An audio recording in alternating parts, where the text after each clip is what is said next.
discours au peuple diourbellois. Diourbelloises, Diourbellois, étrangers qui vivent parmi nous. En ce dernier jour de l'année 2019, qui coïncide avec le déclin de l'ignorance, de la manipulation et de l'intoxication, nous venons objectivement nous adresser au peuple diourbellois. Ce n'est pas une question de charmante physique ou de carcasse digne d'un malabar, mais de vivacité d'esprit et de vision stratégique, donc de leadership.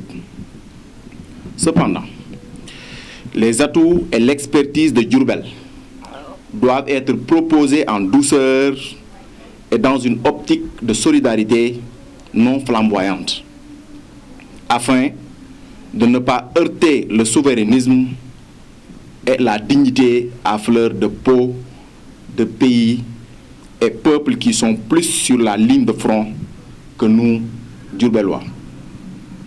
Depuis des décennies, la responsabilité incombe à un système. Des équipes municipales se sont succédées et la routine défaitiste a rythmé leur passage dans les locaux de la mairie. Mais surtout une frange de la société constituée de jeunes passifs, inconscients des enjeux du moment. À Diourbel, la sous-représentation des jeunes à tous les niveaux de prise de décision entraîne un déficit démocratique. Cela est particulièrement vrai lorsqu'il s'agit d'une tâche aussi difficile que de représenter les intérêts des citoyens au niveau local. La participation et la représentation des jeunes aux processus décisionnels locaux est essentielle pour prioriser les questions relatives à cette frange dans les agendas des administrations locales et pour localiser la mise en œuvre des objectifs de développement durable. Construire un Diourbel, c'est étaler les problèmes et y trouver des solutions durables. Au-delà des contraintes naturelles et démographiques, l'incompétence, leur inconscience et leur médiocrité nous ont enfouis dans les nappes de la misère. Nous en voulons comme preuve les compétences transférées aux collectivités locales régies par le décret 96-1130 du 27 décembre 1996 dans les secteurs privés, publics et nationaux de l'État. Cependant, ces compétences sont volontairement passées sous silence ou accidentellement reléguées ou exploitées à la merci des spéculations.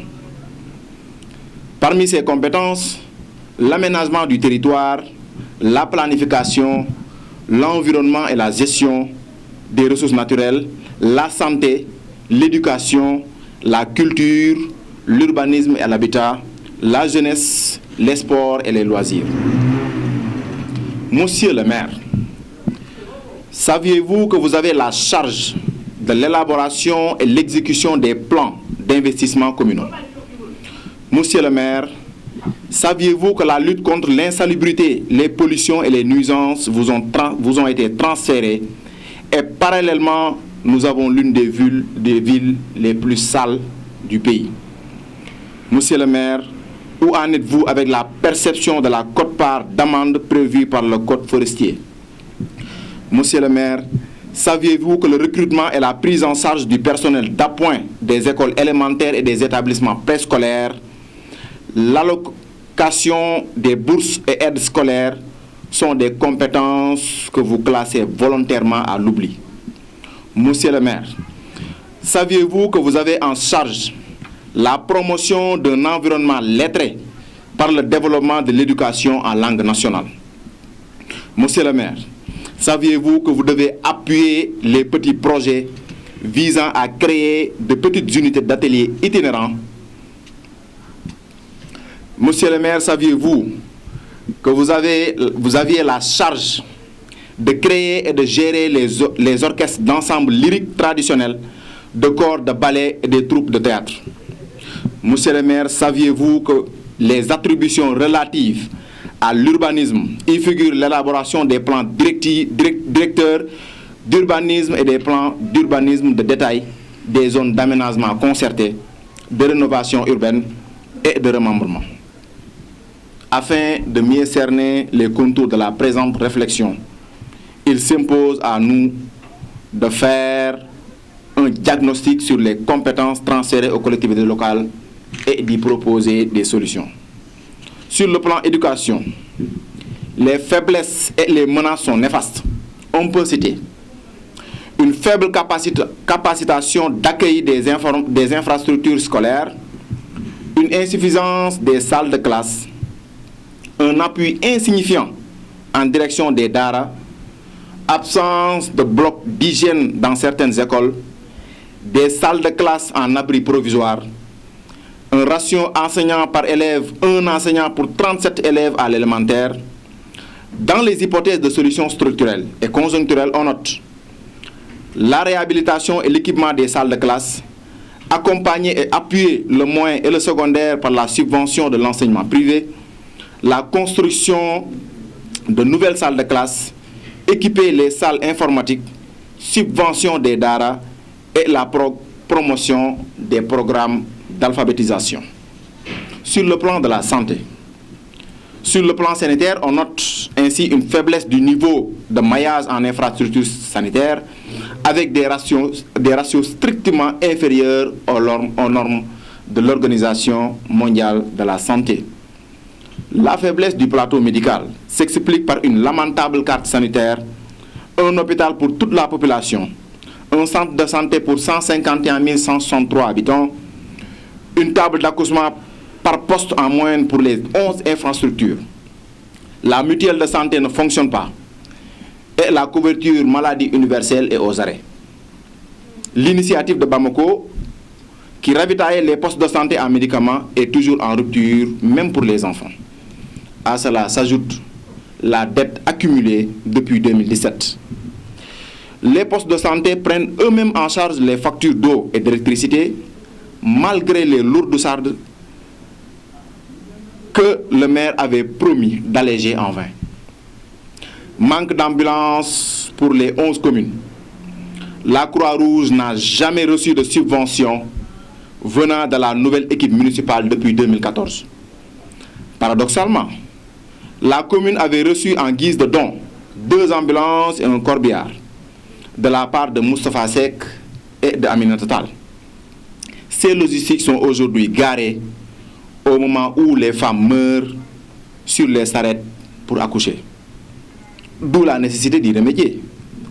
Par d'abord, le recrutement d'agents communautaires dynamiques et disponibles, la redynamisation des comités de gestion et de santé, une prise en charge systématique des cas sociaux et une réflexion ou dotation en équipement de certains postes, comme celui de Serigne Mbaye Sarr, qui paye malgré leurs maigres moyens les factures d'électricité.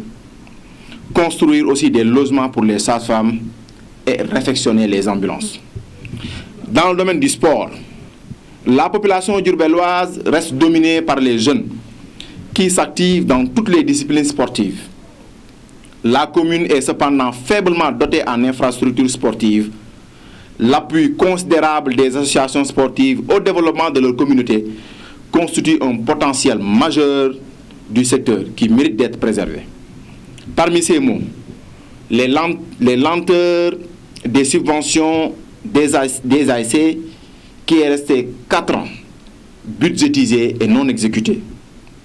Au niveau local, la solution qui s'impose reste à l'immédiat la clôture des terrains de sport et aussi bien diligenter la subvention. Diourbel est loin d'être un exemple de développement et de bonne gouvernance. Dans le cadre des coopérations, la mairie avait signé des conventions qui jusque-là ne sont que du poudre aux yeux. En effet, c'est l'argent du pauvre contribuable qui a été dépensé dans des futilités de voyages touristiques vains. Dans cette convention, il a été retenu, entre autres, l'enrôlement des jeunes de Diourbel par le lycée professionnel agricole Pétrac d'Avignon. l'arrivée d'une équipe de rugby accompagnée de 2 profs qui vont former à leur tour nos profs de PS. L'université de métiers qui envisage de recevoir des artisans et des jeunes pour une formation en mécanique auto, moto, tracteur et pâtisserie. Pour ne citer que ces points, aucune réalisation n'a été faite. À cela s'ajoute les violations des articles 24 et 47 du décret 66-510 du 4 juillet 1966 portant régime financier des collectivités locales sur les dépenses engagées et non mandatées, source de malversation financière. Développement rime avec valeur et principe. Le mouvement Gëm Sa Bopp, dans ses lobbies et gymnastiques politiques, avait signé un pacte avec le président de la République. Pacte qui a été trahi par des votes sanctions à la présidentielle de 2019. Ce comportement non courtois, orchestré sur le dos des populations, est à l'origine de l'arrêt des travaux comme le manège, la réfection du théâtre de verdure et certaines pistes au désarroi des Diourbellois. Les locaux de la mairie ne sont pas des lieux pour bafouer les mœurs. Les actes contre nature perpétrés par des responsables ont secoué et heurté la sensibilité des Diourbellois qui se courbent en acceptant avec indignation et en silence un sort qui les brime. Bonne et heureuse année 2020, plein succès à ces fils de Diourbel qui œuvrent durablement pour le développement de la ville. Vive le développement, vive la démocratie, vive la jeunesse. Fait à Diourbel le 31 décembre 2019.